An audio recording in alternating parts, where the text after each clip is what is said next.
building Formula One electric vehicles to now helping get a pizza to cut to a customer in under 10 minutes. Today, what Baaz is, we are a full stack EV ecosystem. We build our own scooters, build our own batteries, build our own swap station.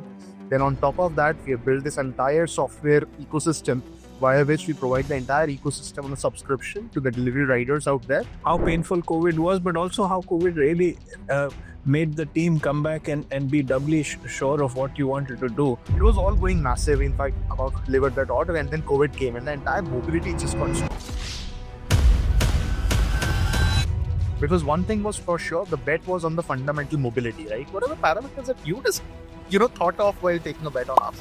I think in 48 hours, you and your team came back with some sort of a bits and pieces kind of thing, a proof of concept. So हमने बोला यार, this is the right team to back. They take feedback. And what are some of the areas where you think you should have done better, could have done better, will do better? How did we end up making it? So one thing that my team told me recently, that probably we never knew how difficult it was. Yeah, you have to be fearless. Yeah. So you have to be crazy. What does Baaz 2035 look like? Or even 2047, we talk about Viksit Bharat. By 2030, we are looking at Baaz more like a full stack, one-stop full stack platform for anything commercial on two wheels.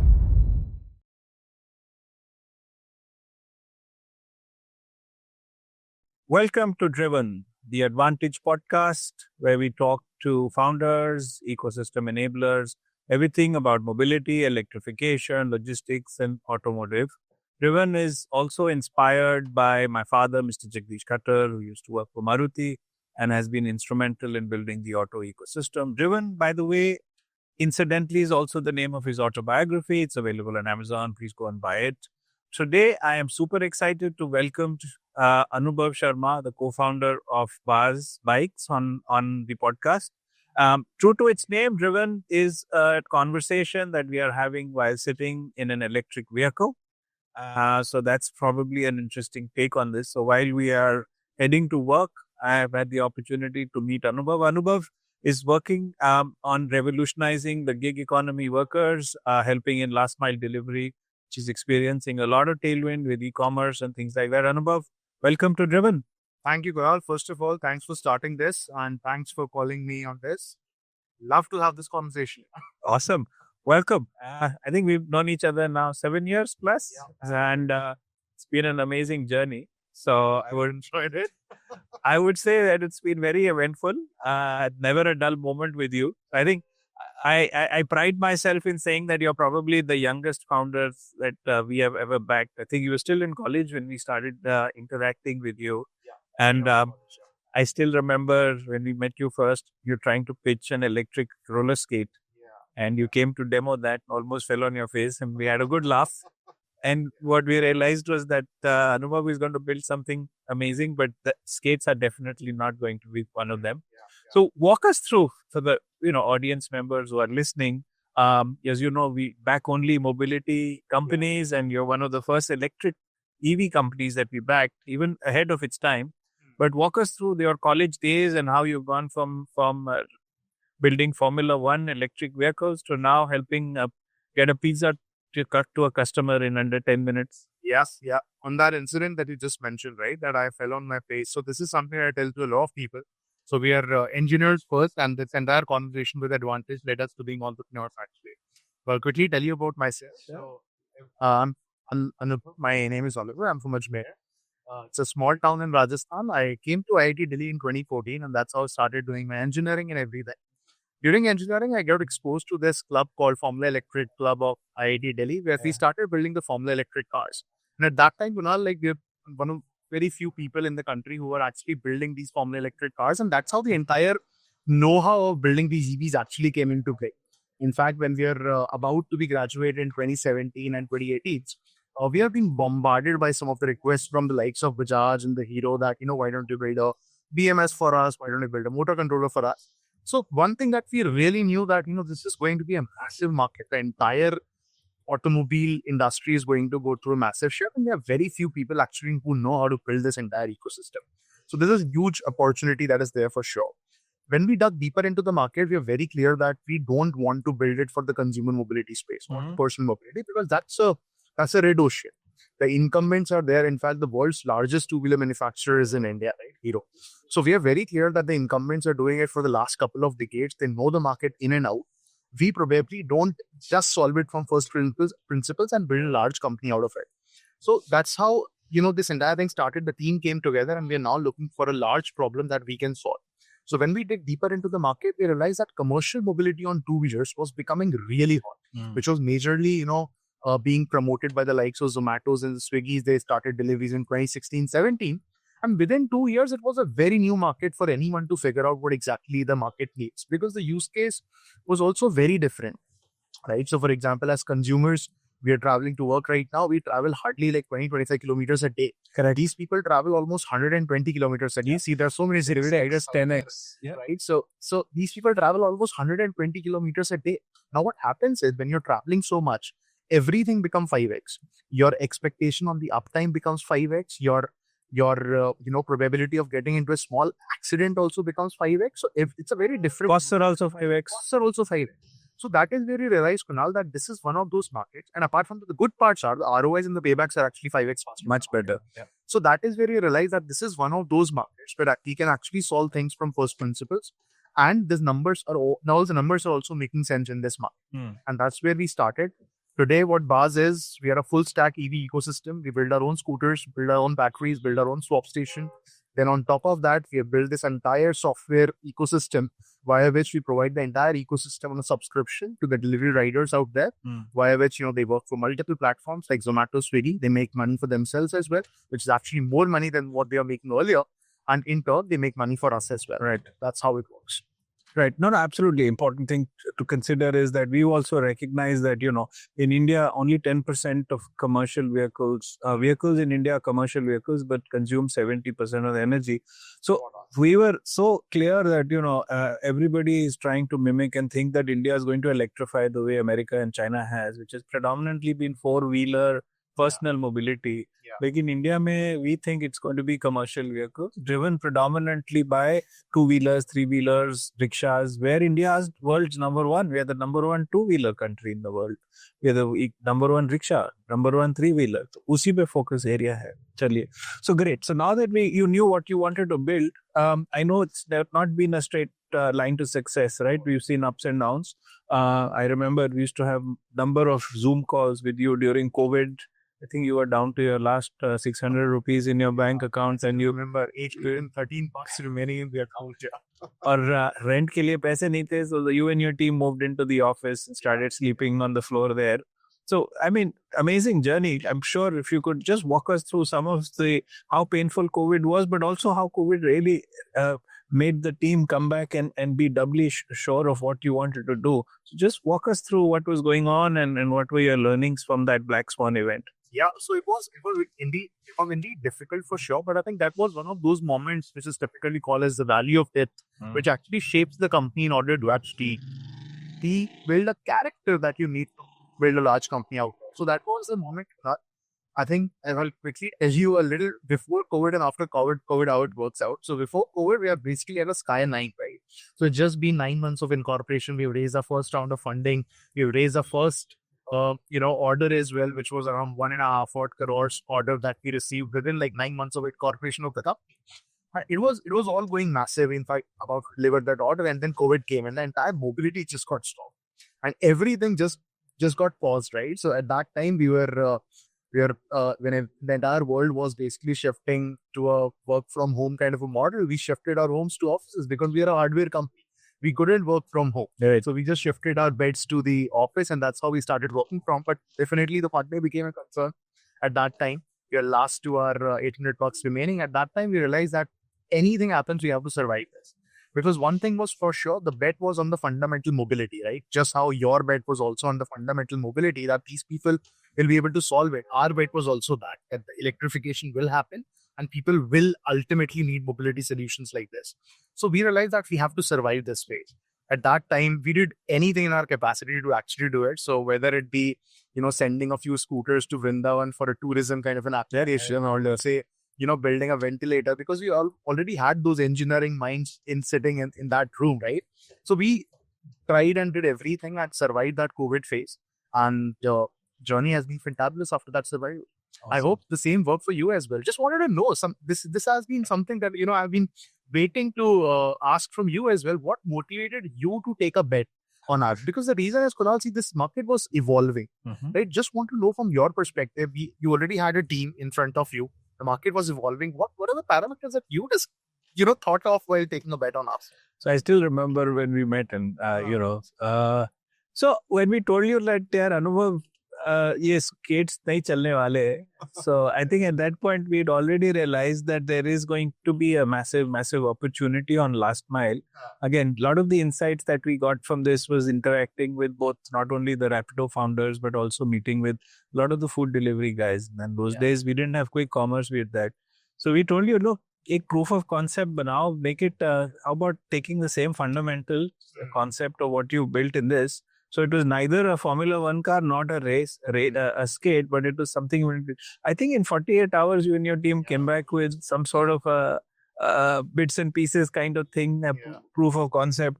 So हमने बोला, yeah, this is the right team to back. They take feedback, they understand, and they also go back and recognize that not every passionate project can be scalable or fundable. But if there is an opportunity to build something in this space, and you guys were able to build that, and I think that was pretty impressive. And that's quick context story for the audience for this. So I met Kunal and team on a Thursday, and we had a discussion that we have been talking about everything. It's just about things on paper. There's nothing actually on physical.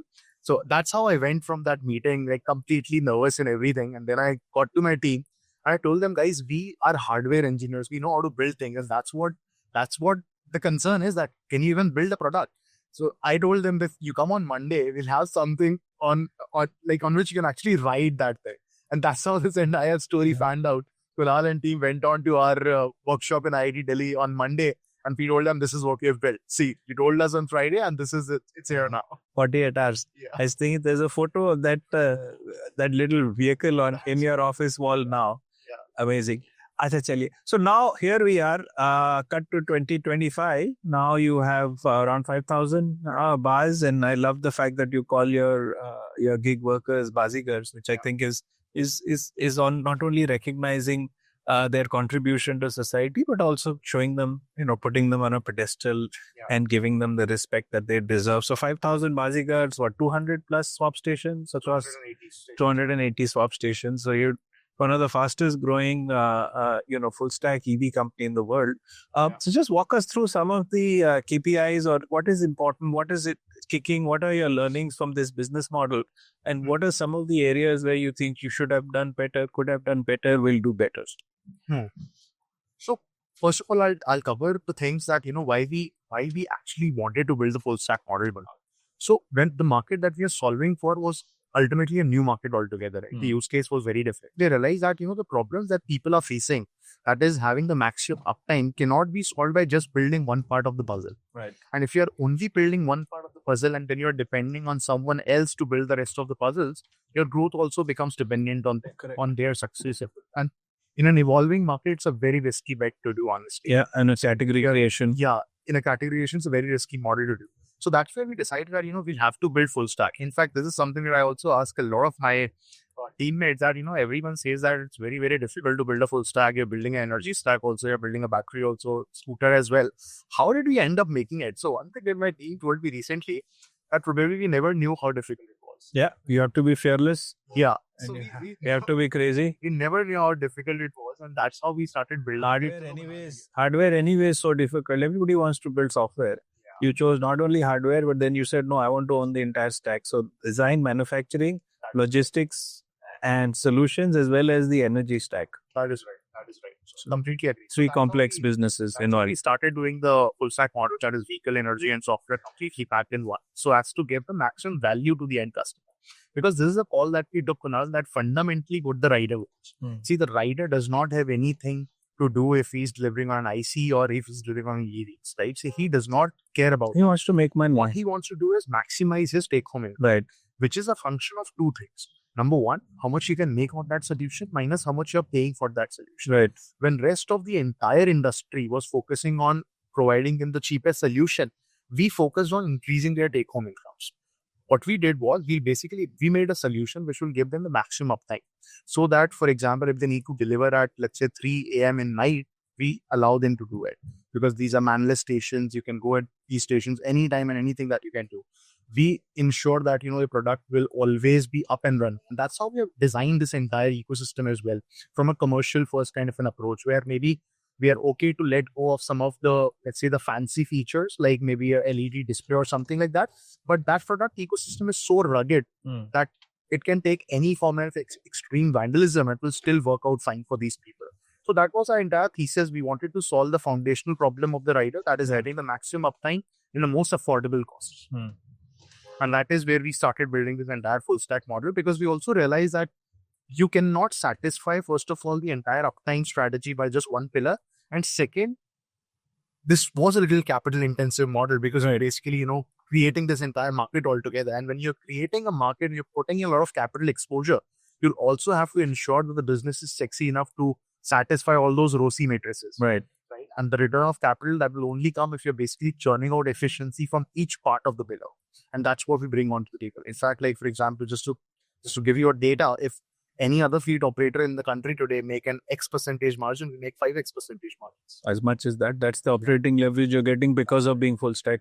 So I think full stack, one is, of course, it gives you complete control on the solution. More importantly, on every piece of the contribution in that whole process. You divide it up into 3 companies. What you're doing is each of them is fighting with each other. So the OEM wants to maximize his margin, the operations guy wants to operate, and the logistics guy wants to make the maximum, and the energy guy wants to do that. This 5X definitely comes from, this is one part of the puzzle that comes in, that all the contribution margins are staying in the company. The second part of efficiencies that are coming, Kunal, by how efficiently you have built these things as well. What happens is, for example, let's say if there's an OEM, they don't want to share the data with the fleet operator. They don't want to share, let's say, satisfy the warranty expectation, or the fleet operator wants it. Because it's a completely in-house, I can align my OEM strategies as much as how I want. So all these things are also coming into the picture. For example, if I'll give you some examples on this. So let's say on the swap station, right? So every other swap network you see in the country today, it's a manned station. There will always be operators who are sitting at the back, charging batteries and giving it out. We are the only manless swapping operations in the country today, where we have built the technology, we have integrated every piece of the puzzle so well that we are able to run it manless. Apart from that, our utilization. Because, for example, utilization depends on 2 things. Number one, is there enough demand in the market? And number 2, is your product ready to be deployed or not? Demand is 10x for every scooter out there. You're seeing nearby, there's so many deliveries. You can see right here. So, but what matters is your product ready to be deployed or not. Now, in other fleet operators, because they depend on other OEMs, other warranty providers, other maintenance people, their utilization takes a big hit, because for 3-4 weeks, your fleet is just lying in your warehouses, just waiting to be repaired by these people. Right. In our case, we ensure that within a 2 days maximum, the fleet is again back on ground. As a result, our utilization is typically 95%. That is, if I deploy 100 scooters, that's 95 is money for me. Maximum, if you look at any other company, it will be hardly 77%. So great. Full stack is wonderful if you want to control the entire process and you want to get maximum contribution. But I think also it creates competitive mode. But one of the questions that every investor is going to ask, Anubhav, is if it's full stack, so many moving parts, how are you going to scale this business? I mean, you've gone from 100 scooters at Baaz's now to 5,000. How are you going to go from 5,000 to 50,000? So this is something that I also face. A lot of people definitely ask me this, Kunal. So I'd say that, we've already done the difficult part by building the foundational layers. All the puzzles, all the blocks are now in place at least, right? So we have an OEM in place that is built specifically for the fleet operations. We are having a fleet operations in place. We have the product ecosystem in place as well. Now what matters is how we'll take this 5,000 to a 50,000. The best part is the OEM operations is a consistent cost. For example, let's say to make 1,000 scooters every month, you need X amount of cost every month in the OEM. And your BOM cost goes down with scale. Exactly. So your margin profile improves. Is a cumulative revenue. On the first month, you make it on 1,000, 2,000, 3,000, 4,000. So which really basically puts you in a zone where you're actually doubling or, increasing your revenue every month, where your OEM costs are basically going to be consistent. So that is also another reason why we are focusing on fleet operations, a front-facing arm of the entire business. OEM is just in order to basically provide on the efficiencies that we need to build in the business. And that is just a cost of 1,000 scooters per month. But the moment you reach, let's say, a 5,000, 6,000, your revenue on the fleet operation still growing. That will set off your OEM costs any day. So this is how our entire thesis on the path to profitability as well. Okay. What about complexity with capital and things like that? Because complexity is there. You're going to have to figure out a way to fund this whole thing, right? But you really want to become so asset heavy and capital intensive? So complexity is there. In fact, like for example, right now what we are doing is definitely asset heavy, but we don't want to really want to be asset heavy for the entire piece of the journey for us. So right now our entire journey from a 500 to 5,000 has been an asset heavy completely journey. Why we did that? Because this was not just a product problem. We had to figure out all the SOPs, what needs to be, done into operations in order to actually make it work. So all those parts have been figured out. From a 5,000 to 50,000 kind of a journey, it will be like a 60-40 kind of a ratio, or maybe 70-30 kind of a ratio, where we keep deploying 70% of the asset how we are deployed by now, and maybe 30% of the assets will be deployed by the partner model and the rest of the pillars, because we've already figured out that. And then from a 50,000 to a 500,000 kind of a journey will be majorly powered by the partner model. So in the longer term, we don't want to be completely asset heavy. We definitely want to be asset light, because that will be a more better way to expand this model as well. So I'll quickly give you a quick example on this, Kunal. For example, if you look at India as a country, right, you'll see that operations has always been at the core. In India, there are so many operations and service companies. We as Indians know how to do operations. What we didn't know is that how to build products. And that is what we are trying to solve right now. If you look at a more matured market, for example, let's say logistics or trucking, you'll see India will at least today have 1,000 trucking companies who have like a 50, 60 trucks of their own and doing their entire logistics piece on their own. Why they are being able to do it? Because truck is such a mature product ecosystem. Why that has not happened on EVs right now? Because EVs are still evolving. It's not that mature a tech yet, so that anyone can run operations on top of it. And that's why you see there are so many limited fleet operators in the country on EVs today. But as we will basically mature this entire full stack model, that model will still pick up. And how we look at the market is we create at least 100,000 fleet operators that will be working on the entire Baaz ecosystem to run their own operations. Okay.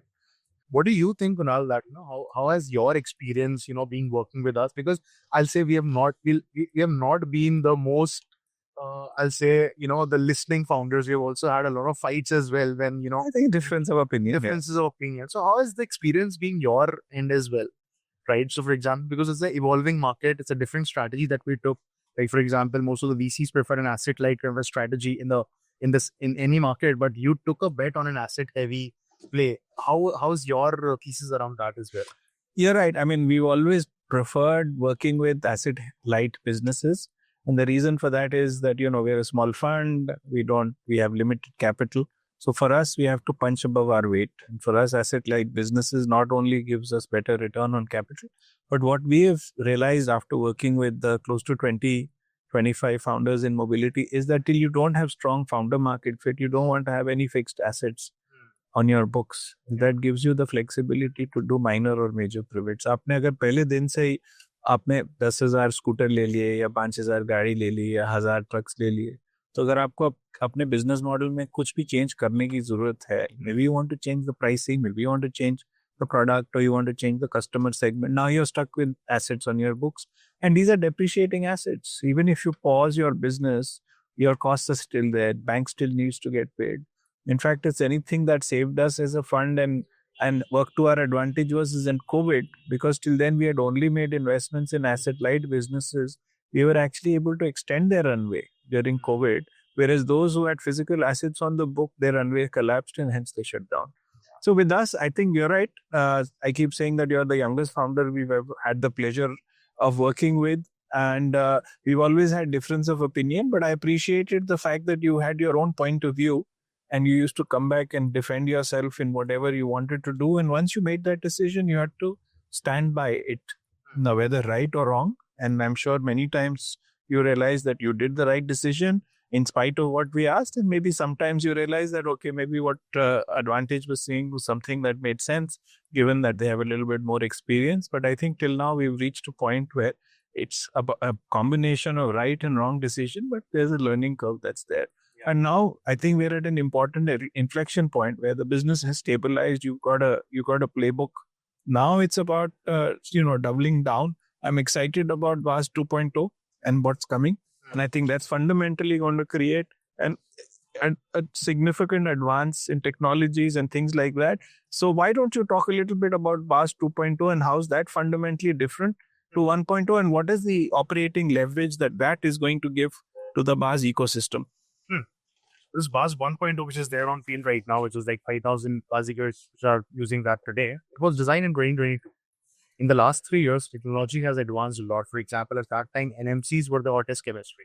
Today, LFPs are there, yeah, and pricing is also down. LFP 20% cheaper on day one compared to NMC, and LFP goes for 2.5x more life than LFP as well.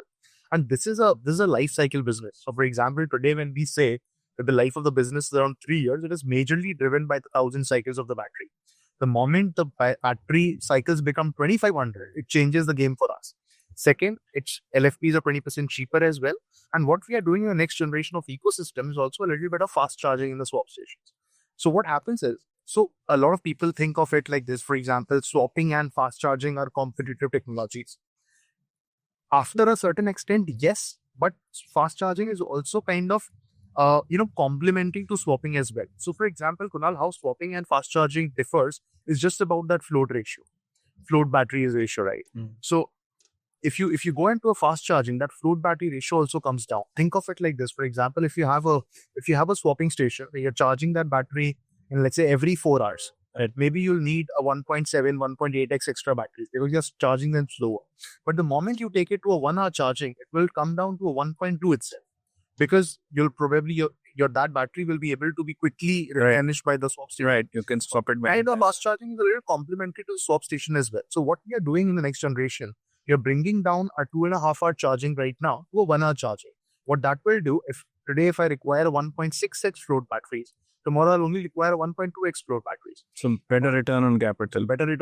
So for example, in the current model, let's say, if the entire return on capital is around, let's say, 160% in the next 3 years, on next generation, it will be 250% across the next 4 years. So on a CAGR basis, we are practically doubling the entire returning profile for everyone. What that does is, when we say the margins, we basically are running across the entire ecosystem. So we are basically creating a larger pie for the entire market to share. What that solves for us is, tomorrow we can open up any other partner model in the market. We can open up multiple distribution models as well, because now we have more margin to share. And as I told you, today also we are working on 5x times more than anyone out there. Imagine what will happen if we start doing it 10x more than anyone out there. Right. So this is the value that we are going. So that's Baaz 2.0. Great. So I think we're excited and we're really looking forward to the launch, which is what, January next year? Yeah. It's about to come in the January next year. Okay. So Anubhav, let me also understand what keeps you up at night. What is it that you're so worried about that, Nindi aati? What can possibly go wrong? So I'll say the business is super. We're making good money out of this as well, Kunal, and the technology piece is also satisfying our engineering hunger as well. But this is a little capex heavy, asset heavy, operationals heavy market right now. That's how it is evolving as well. So I'll say not everything we have solved already. There are some things that I've yet to solve and that we are solving in the next generation of ecosystem. So there are some operational nuances in the business. For example, its sensitivity, utilization, vandalism is a little high in the market. This entire industry goes through a very high churn as well. So these are some of the things which are yet to be solved in the market. But as of right now, what we have been able to show is that if you've built a full stack model, it basically is going to, let's say, multitude of money for you than if you're running a core fleet operations of it. So this is what we have been able to show. But I think we are confident enough that with the more work that we're doing on tech side of it, all these, I think I'll probably have a better sleep at night going forward when the 2.0 will be out. Exactly. So this is something that we definitely look at. So 2.0 is coming. You're fixing all the problems. How do you look at, let's say, this market evolving? So what are your views on this entire quick commerce piece which is happening in the market? It's a very interesting play. So India is really one of the only countries where quick commerce is actually working. And we are synergetic bet to quick commerce. Yeah, you're a proxy bet to quick commerce. So what are your views on the market, Kunal? So I think quick commerce is something that we were pleasantly surprised. In fact, we looked at Zepto, in those days it was called Kirana Cart, 2020 during COVID. And we thought this was something that is happening because of COVID. And once post-COVID, we weren't sure if there was a need to have such short delivery time span. But fortunately, we've seen the entire use case and expectation change. I think India is a sweet spot because of the fact that people have realized that even if they need one or two things, just the effort involved to going to a shop or the market to get it and bring it back, because our infrastructure is poor, parking is not easy, is weather is not kind to us, and ultimately what's happening is there are millions of people looking for jobs, so the cost of delivery and cost of running short distances, especially with electric vehicles, so everything, the infrastructure, the manpower availability, and the needs basically created a perfect opportunity for quick commerce. So I think from Baaz's perspective, this has been a very positive scenario. I think a lot of tailwind that we're getting. We keep talking about the fact that telling all our other investor friends is that if you've missed the boat on quick commerce, take a bet on Baaz, because Baaz is a great proxy bet. Come in at a significantly lower valuation than all the big guys, but ultimately this business will continue to grow and scale similar to that. Completely agree. In fact, I think day before yesterday, I was reading this article where it was said that quick commerce will become 3x in the next 3 years. By FY28, it will be a 6 lakh crore kind of a market. Yeah. And anything that is going to happen in that market will going to need these mobility options. In fact, this is something that very famously I say to my entire team as well, and also a lot of people that we interact with. When everyone is digging for gold, start selling shovels. Yep. And this is the market that we are playing, Kunal, right now. You're an enabler. You're an enabler. You're enabling quick commerce. You're playing that NVIDIA game right now in this market where we are seeing that we're building the best shovels that you need to do that last mile delivery with the most cost efficient price. Awesome. No, absolutely. And I think that's probably going to be the launching pad for you. Yeah. Having focused on a very narrow use case, which is last mile delivery, having built bespoke solutions from the ground up, taking into needs, what is it that's required. I think these are very important ingredients. And of course, it's always a long and difficult road to success. But being narrow, going deep, I think is what has created your competitive moat. And I'm happy and excited to sort of being partnering with you. I guess my last question is going to be, let's do a little bit of crystal ball gazing. I like to ask all my founders is that, what does Baaz 2035 look like? Or even 2047, we talk about Viksit Bharat. Where do you see yourself in 10 to 20 years from now? Is it just still doing last mile delivery, or are you thinking of doing more exciting things? We want to really focus on this market for a very long time. Not just the quick commerce or food deliveries, I'll say anything happening on commercial applications on two-wheelers, whether it be mobility of goods, that is, let's say, quick commerce deliveries or food deliveries or Amazon or Porter, or let's say medicine delivery, anything like that. Or it be, let's say, the Rapido kind of use cases, like commercial applications or two-wheeler, where the use case is around 120, 150 kilometers a day. So this is what we really want to focus on, Kunal. By 2030, or let's say by 2047, I'll say 2030 is a better closer vision for this. By 2030, we are looking at Baaz more like a one-stop full stack platform for anything commercial on two-wheelers.